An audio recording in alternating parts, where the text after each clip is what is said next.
Iron ম্যানের sweet শুধু লোহার পোশাক না, প্রতিটি স্যুট টনি স্টার্কের জীবনের এক একটা অধ্যায়। প্রথম স্যুট মার্ক 1, এটা ছিল বাঁচার জন্য, কোনো স্টাইল না, কোনো ডিজাইন না, শুধু একটা লক্ষ্য, বেঁচে বের হওয়া।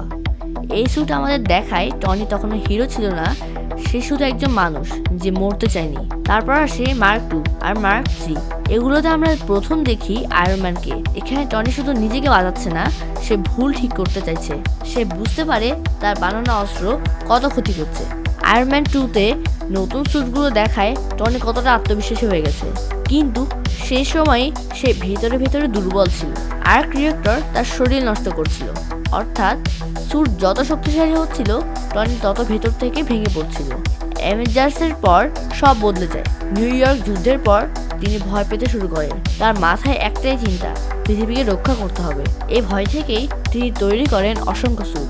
আয়রন ম্যান 3-তে আমরা দেখি house party protocol, dozen dozen suit. কিন্তু আসল কথা হলো টনি তখন আতঙ্কে ভুগছিল, সে ঘুমাতে পারতো না, প্রতিটি স্যুট ছিল তার ভয় থেকে। তারপর সে হাল্কবাস্টার, এটা শুধু হালকে থামানোর জন্য না, এটা ছিল আকস্মিক পরিকল্পনা। টনি জানতো তার বন্ধু যদি নিয়ন্ত্রণ হারায় কেউ তা থামাতে পারবে না।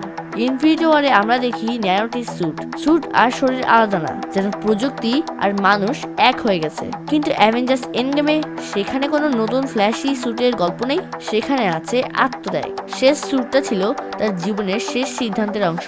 আয়রন ম্যানের স্যুটগুলো শুধু শক্তি বাড়ায়নি, এগুলো দেখিয়েছে একজন স্বার্থপর অস্ত্র ব্যবসায়ী থেকে কিভাবে সে হয়ে উঠল পৃথিবীর সবচেয়ে বড় রক্ষক। স্যুট বদলেছে, ডিজাইন বদলেছে, প্রযুক্তি বদলেছে, কিন্তু একটা জিনিস বদলায়নি, টনির দায়িত্ববোধ।